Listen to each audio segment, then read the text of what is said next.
People say you can't change your career at 30. That's when you're meant to be settling down. You can't change your career at 35. You should have had it figured out by then.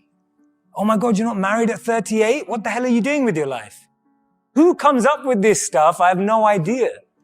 But this stuff plagues so many people that I speak to. So many people open up to me and say, Jay, I just don't know how to change. Is it possible? What do you think this guy was before he became who he is? He used to be a PE teacher, right? Sports teacher at a high school. How about her? She was a telemarketer for 2 weeks. How about her? She applied to be a funeral director. It's incredible. What happens in society is that we're clouded by the noise of family expectations, the noise of our parents, the noise of our brothers and sisters' expectations. I grew up in a family where you could either be a doctor, a lawyer, or a failure, right? Those were my 3 options. Anything else would just count me as a failure. I would have failed. So basically I failed, right? I'm standing up here in front of you all as a failure. I lived as a monk for 3 years. I committed career suicide. I turned down 2 amazing corporate job offers when I graduated from business school. I shaved my hair, I wore robes, and lived out of a gym locker for 3 years. And I did that because I thought I was going to do something meaningful, help impact the world. And it was one of the best experiences of my life. But more than becoming a monk, what that trained me to do was drop out with the rules. People told me, if you come back in 3 years, you'll never get a job. They told me, if you become a monk, people are going to think you're weird forever. No girl's ever going to talk to you. People told me, they were like, well, when you come back to real life, like, will you even be able to talk English? And people were just really weirded out. I'm just like, okay, I think monks speak English. And there was so much different noise that I was hearing when I made that decision. And the funny thing is, from having not been a monk for 4 years now, I'm in one of the most incredible periods of my life that I could ever have asked for. And so much of that is based on the fact that I decided to do something different. So many of the times our expectations are driving us in a certain scenario. We focus so much on life in what we want to be as opposed to who we want to be. Because we've always been told that life and jobs and careers are like boxes and containers. There's only a finite number of options. There is no formula. There is no pattern. If you know what you're passionate about, if you know what you're good at, and you invest in that. People say follow your passions. I say forget that. Invest in your passions. If you're passionate about something, go and become the best at it. Go and do a course on it. Go and learn from the best. Go and find a mentor who's going to make you incredible at that trait. Not only will you be criticized and grow, you'll be able to find new things about yourself that you never knew. Don't trade who you are for who you think the world needs, because the world needs you to be you, and I mean that.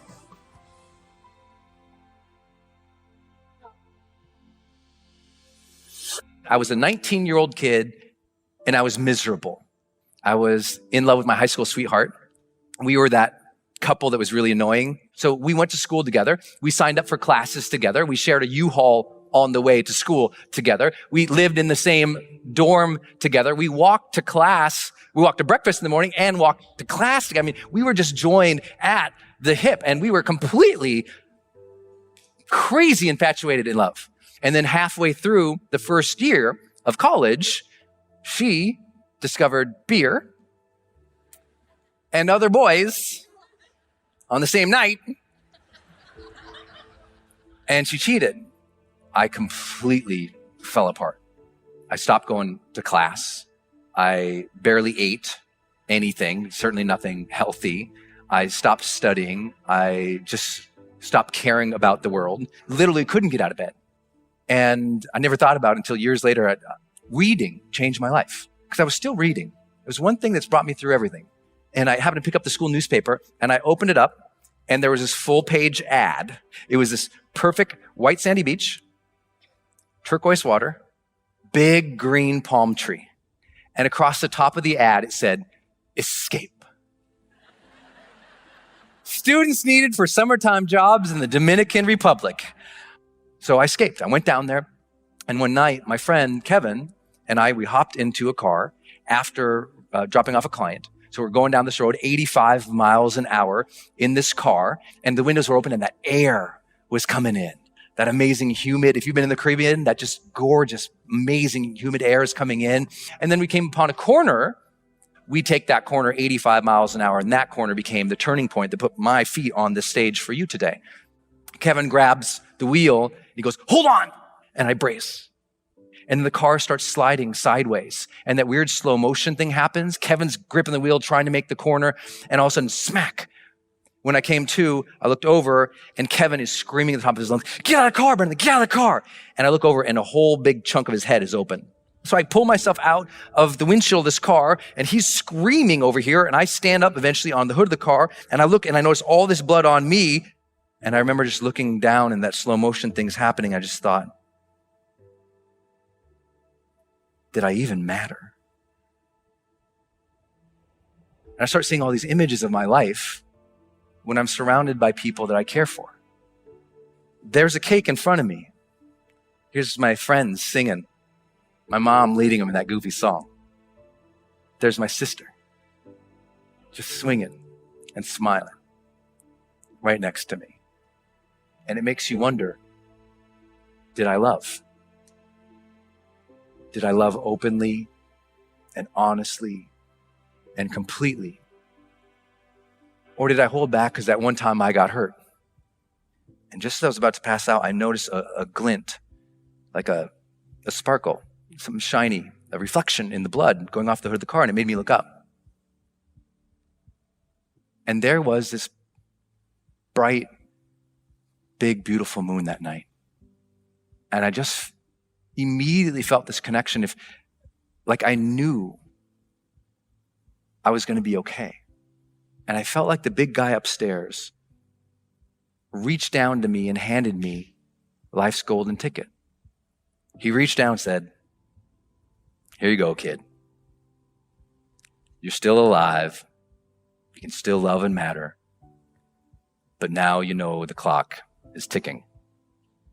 Mortality, motivation. I got it as a 19-year-old kid. People say, "Why are you so successful?" I'm like, I got mortality motivation when I was 19. That's a blessing. Most people don't get that till they're 60. Don't worry. Kevin and I, we both survived. See, I'm still here. It's okay. I made it.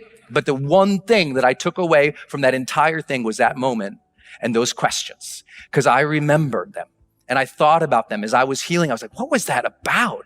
Why did I feel so unhappy with that moment? Because I thought, in the last moments of life, there must be this transcendence and I was not happy. And I realized it was because of how I'd been living my life and I wasn't living to my questions. I knew I got those questions. Did I live? Did I love?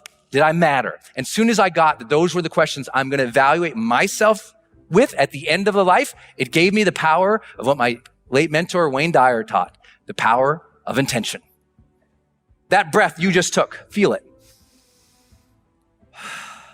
What a blessing that is you got that life. What a blessing is you got that breath. That means you still got something inside. You got to work for it. You got to contribute for it. You got to give for it. You got to lead for it. You got to love for it because you still have something not just in you, you're still here for a reason. And now you just got to earn that blessing. My parents' biggest frustration was that I was epically lazy. And if they handed out gold medals for being lazy, I would have won, I assure you, hands down. Because even though I was a slightly chubby kid growing up in a morbidly obese family in Tacoma, Washington, I always knew two things about myself. One day I was going to be rich and I was going to have six-pack abs. Like those are the two things, is that kid that was, jiggling his belly thinking, one day I'm not going to have to suck in my gut. When I left for college, my own mother, who'd always been my biggest cheerleader, quietly assumed I was going to fail. But these two guys that were successful entrepreneurs and bodybuilders happened to walk into a class when I was a teacher. And they were just starting a technology startup. And they said, "Hey, we need a copywriter. Why don't you come be a copywriter?" And so I was just young enough and just dumb enough. And I went all in. They literally put me in the room with all the computer servers. But starting from there, I knew I could wow people because I was willing to grind it out. And we all have a superpower, and my superpower may be the willingness and ability to endure suffering. I had suffered a lot. I hadn't taken a day off in like 6.5 years because I was so hell-bent to get rich. And then I realized, almost 8.5 years in, I had finally had enough.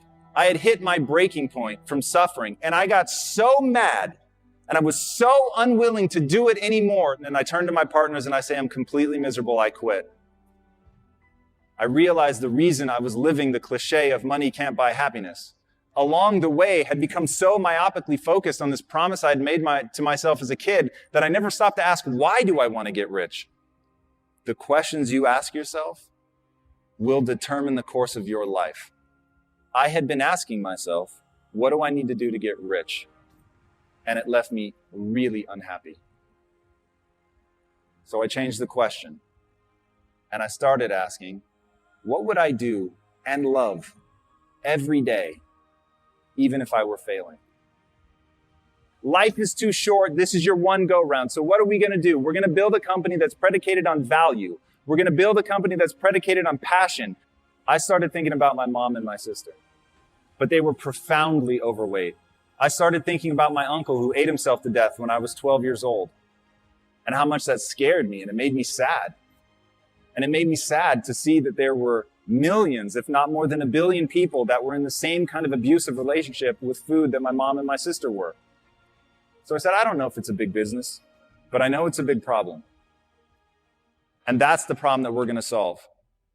And so we decided to build a totally new kind of company. We started Quest Nutrition in 2010, just as we were coming out of the Great Recession. I was wearing a hairnet and a lab coat every day, and my employees were former gang members, ex-drug dealers, felons. We were in Compton, and we literally told everybody in the neighborhood, I don't care if you've been convicted of a crime. I just want to know if you're willing to bust your ass to change your life. And if you are, you're going to get an interview. And I'm not going to ask for your resume. I don't care about your resume. Your resume tells me where you've been. It doesn't tell me the price you're willing to pay to become somebody new. Every belief that you have is a choice. I choose to believe that human potential is nearly limitless. And this was the belief that changed my life. Because once I realized, so it's not about who you are today. It's about who you want to become and the price you're willing to pay to get there. And I promise you, the day that you're willing to pay any price, you'll achieve what you want to achieve. If you truly believe that human potential is limitless, what do you want to become? And what price are you willing to pay to get there? Gives you better sex, increases your good cholesterol, gives you more friends, gives you more meaning, engagement, life satisfaction, and happiness. If you have a purpose-driven life, it adds years to your life. You live longer. Let me share 2 stories with you. Story number 1, we're interviewing one of those school teachers. She says, the first year I taught was heaven. The second year I taught was hell. I had 5 boys that second year, and they were incorrigible. And there was one kid in particular. He was impossible. One day, this kid's in the doorway of the classroom, and he's kicking and moving his arms and making noises, and I lost it. She said, I'm ashamed to say these words. But I walked towards that kid with the intention of kicking him. Thank heavens he got up and ran away. I kept walking. I went to the principal's office. I said, this is it. It's him or me. And the principal took the kid out. She said, I felt terrible. So I went to 2 of my colleagues and poured my heart out. And they said to me, you are not the key to every door. And as she said those words, she burst into tears in the interview. And we waited a long time. And then she looked up and said, I hated that. Those words, you can't be the key to every door. She said, so I decided to become the key to every door. Instead of pushing disruptive kids away, I began to seek them out. I began to bring them into my world. I read every book I could find. I kept notes. I ran experiments. I kept notes on the experiments. And then she kind of pulled herself up and said, today, I am the key to every door. When there's a disruptive, troubled kid in the school, they say, give her to Miss So-and-so. She seems to know what to do with them. That's a profoundly important story. It's a story of transformative learning. When I have a higher purpose, I find the energy and the courage to go outside my comfort zone. Now, the second story is a lot closer to home. I once had a daughter. She was single. She was living in Washington, D.C. She had reached that point in life where she said, there's not a good man left on the earth. And then she found one, and she got really excited. Relationship grew. And then one day our phone rang. She's talking to her mother, and I know what's going on. This guy just dumped her. This daughter is the firstborn child. Many firstborn children share a common characteristic. If they're miserable, they want you to be miserable too. Okay? And she said, I'm coming home this weekend. I thought, oh, no. Her mother hangs up and says, you're the father. You go to the airport and pick her up. So the next day I go pick her up. She gets in the car and she doesn't say, hello, how are you? She says, that no good, dirty, da-da-da-da-da. 5 minutes later, she takes a breath. And I said, are you problem solving or purpose finding? We're finally pulling in the driveway. She takes another breath. I say it again. She says, what are you talking about? And she said, this is the real world. I said, well, I think it applies to the real world. By then we're in the house. I pull out a sheet of paper out of my file, and it says, Robert Quinn, life state. She looks at it, and then she grows kind of quiet. And she looks up and says, when you feel bad, you read this?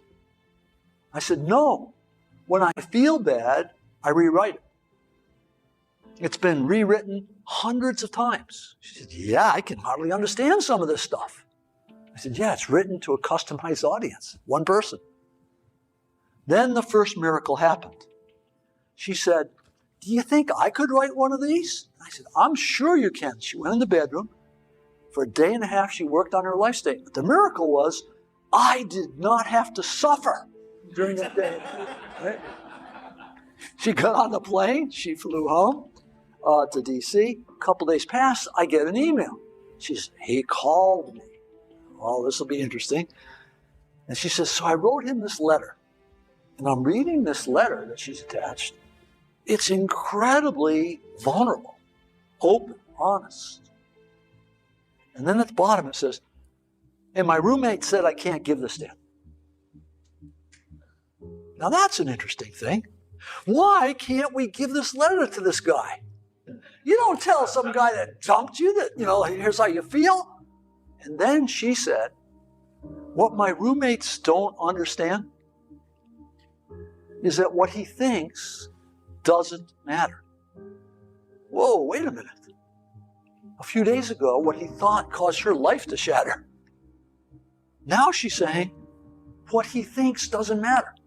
She's saying, this is who I really am. Didn't know this a while ago. Now I know it. It doesn't matter what other people think. You see, when you clarify your purpose, you take back your external locus of control where you worry about what other people think, and you take an internal locus. You don't become insensitive. You don't become rebellious. You become centered. You become powerful. Now here's the interesting thing.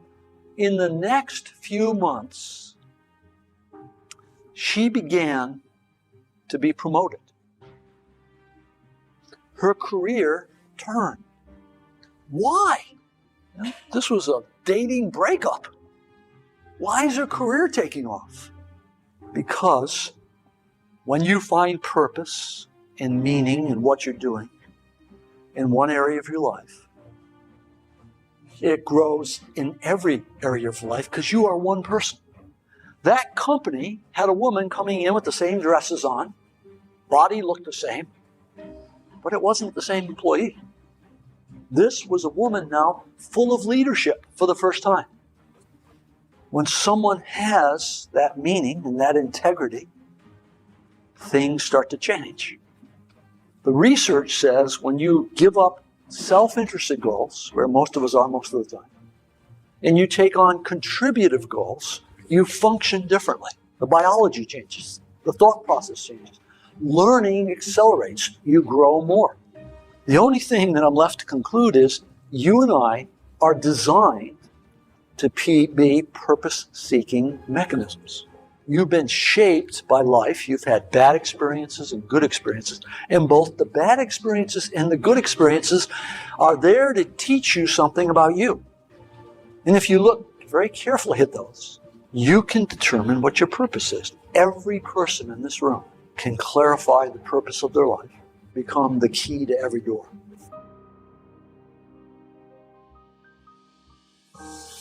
Mike screamed, "Grenade out!" and jumped on it, and boom!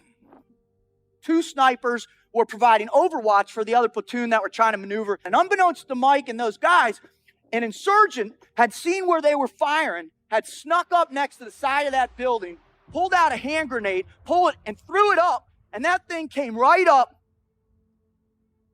boom, and hit Mike on the chest. Petty Officer Mike Mansour took the entirety of that blast in his face and his chest. He lasted for another 35 minutes before he passed away on the medevac bird out. The kicker to this story is there was a stairwell right next to Mike, right next to him. And all he had to do was jump down that stairwell to save his own life, but he didn't. He turned and jumped on the grenade, sacrificing himself so his 2 brothers could both go home and hug their wives, kiss their children, and fight another day. I want you to think to yourself, what would you do?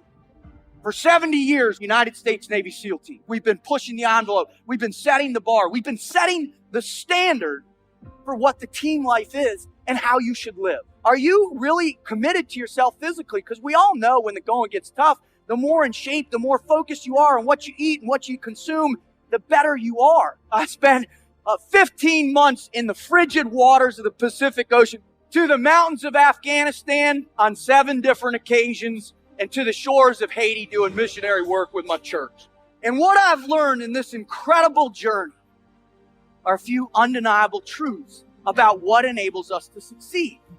Now, truth number 1 is you got fear in your heart always, and you can't defeat it. Everybody's like, well, that's a bummer. The problem is, ladies and gentlemen, is you're wired for fear, right? It's part of our lives. We have it in what we do for a living, right? You talk about fear in your lives and your personal lives with your family. Folks, we've got fear, period. So what you have to learn to do is embrace it. Truth 1. The second one is self-confidence is huge. It's important, and you got to forge it every single day. The third one is you got to live with purpose. If you don't have purpose in your life, you don't have momentum. You don't have anything driving you forward, anything pulling you out of bed every single day. And the last one, and the one I learned that left an indelible mark, not only in my heart, but in my soul, on those beaches across the street over there, is nobody does it alone. There's not a single person in this whole room right now that can raise their hand and say, you know what, Rut, I've done it by myself. Not a single person out there has helped me, not a one. We all need help. So as a result of that, you have to recognize that you have to live what I call a team. You have to be 100% focused that everything you think about, everything you do is with someone else, is with a team. Amen, right? We've been giving everything we are to our communities, to our families, to our children. But more importantly, we're willing to give everything we are and potentially everything we will ever be for the man that's next to it. This is the team life. This is what my mission here is today, is to help you understand this standard, to help you redefine your understanding of what that mission might look like for you. Are you working on it? Are you working on it right now? Did you work on it today? Are you going to go work on it tonight? Because I tell you, with those 3 things, you're on the road to commitment. I've worked with every kind of person there is on this planet. We all bleed red. What I care about is there's something that gets you out of bed every morning. There's something that you have faith in that's bigger than yourself. There's something that you're willing to sacrifice for another human being. That's powerful.